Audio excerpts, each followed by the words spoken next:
Well, I think one of the other important things is, that, well, like everyone's saying, this is a really lengthy process, where the family is going through a lot of thinking of what if, replaying the whole scenario of their child's death and trying to find answers. And as Vince kind of rightly said, unfortunately, a lot of pediatricians are not aware of SUDC. It's not a part of our medical education. Right. It's not part of our pediatric residency.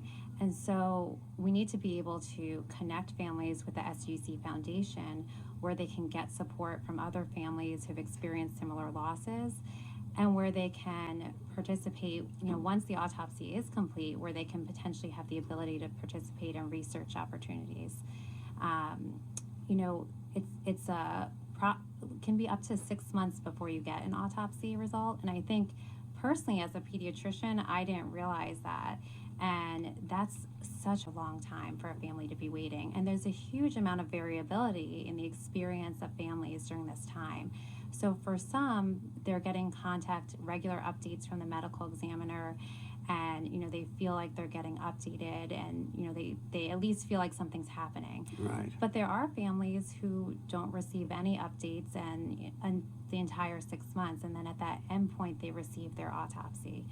And the pediatricians can be a really important liaison during that time to help communication, to help set the timeline, and to help the families through this process.